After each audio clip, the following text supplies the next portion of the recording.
Now that we've created our application, the first thing we're going to do is import WebKit. And then once we have that done, we're going to create our YouTube player view. So we're going to use a struct for this. We'll call this YouTube player view. And this will be a UI view representable. And then make sure you have your opening and closing curly brackets.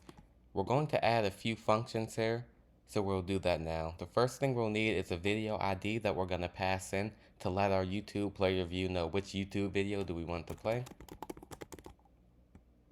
So we'll just make this a string, and this will be the actual ID of the YouTube video that we're going to play, and we'll get that from YouTube later in the video. The next function we need is our make UI view. So we'll do func to create our function. We'll call this make UI view. We'll need a context, which will just be of context type. And this will return a web view, which will be called a WK web view. And then of course we'll need our opening and closing curly brackets here. We'll create our web view object, which will just be a web view object. And then we'll need to set some parameters on this web view. So we can call this web view. We're going to access the configuration. And we're going to allow inline media playback here. So select that option and set that equal to true. And then we're also going to set another configuration property here for media types requiring user action for playback, this top one.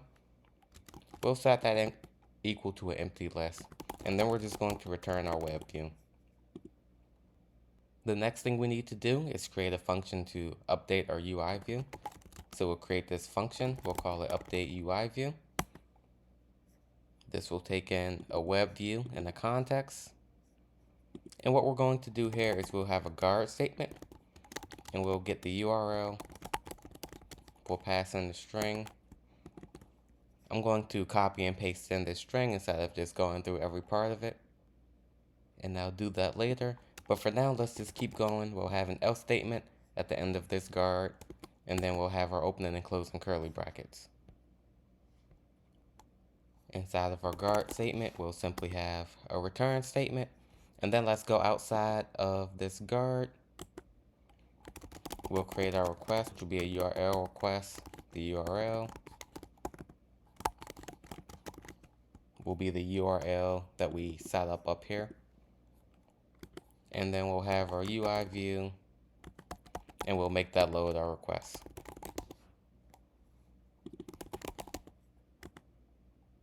And now we can just go ahead and use the Command and B key to go ahead and build this. This will just make sure everything's working properly. And our build succeeded, so now we can move on to the next part of the tutorial. Before we move on to the next part, I did go ahead and I copied and pasted the URL that we need. This URL is set up in a way where it has the link to the YouTube video, and it has this video ID that we're going to pass into our YouTube player view when we actually set up this object, so that you'll be able to just pass in different IDs and play different videos without having to pass in an entire URL for a different video. So now that our YouTube player view is set up, the last thing we have to do here is actually set up our application to use this player view and play the video that we wanted to play. So we're just going to go inside our content view now, and we're going to delete everything inside this VStack so that we can set it up the way we want. So the first thing we'll do is create some text, and we'll say subscribe to Revernos. Because you should subscribe to Revernos. Make sure you like, comment, and subscribe. And also let me know, what videos do you want to see on this channel? Do you want to see more iOS development, more Python data analytics, more Raspberry Pi content? Just let me know in the comments below. We'll set this as a title for our page. And then we'll just add some padding just to make it look a little nicer. The next thing we want to do is we're going to create our YouTube player view. And we need to pass in the video ID. This will be a video ID that we get from YouTube later on. But for now, let's just set the frame. We'll set the height. Let's set the height equal to 300. It's an arbitrary number you can play around with. And then we'll set a corner radius of 10. These are all settings you can change to whatever you want and make it look however you want it to. Give it a slight shadow and then add some padding. And this is pretty much it. Once we have this, we can go ahead and get the video ID for a video we want to play, and I'll show you how you can quickly do that. Alright, so let's say you found a video that you want to take the URL from and play it in your application. You can go to the URL, and where it says watch and then it has this V and this equal sign, you want to get everything on the other side of that equal sign, and then we're going to go back in our application and paste this as our video ID.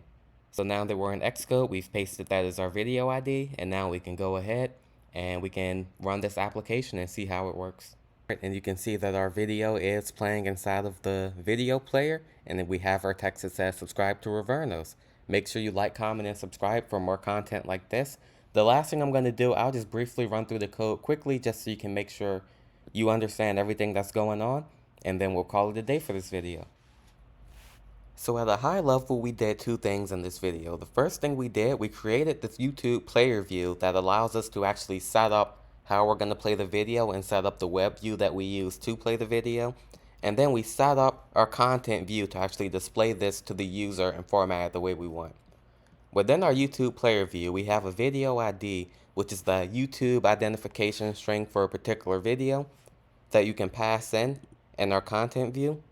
We have this function, make UI view, where we create our web view object, which is necessary to actually play back media or render web views within your iOS application.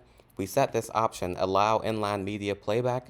What this does, this allows you to play a video without going full screen. And then we have this other option, media types requiring user action for playback. When we set this to an empty list, this allows us to play the video automatically without requiring user input. So we create our web view, we configure it, and then we return it with this make UI view function. In the update UI view function, we set up our URL, which takes in that video ID and constructs the string that gives us the link to the YouTube video. This is in a guard statement, so it tries to do this, and if it fails, then this else statement will execute and it will just return and exit this guard statement. And then here we set up our URL request and we load it.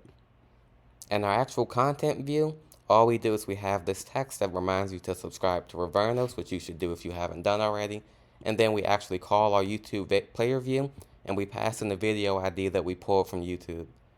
So that's everything we did in this video. Thank you for watching. Please make sure you like, comment, and subscribe. And also just leave comments, let me know what do you want to see on this channel, what projects are you working on, and what's interesting to you. And I would love to respond to your comment and even make a video based on your recommendations. So thanks for watching, and I will see you in the next video.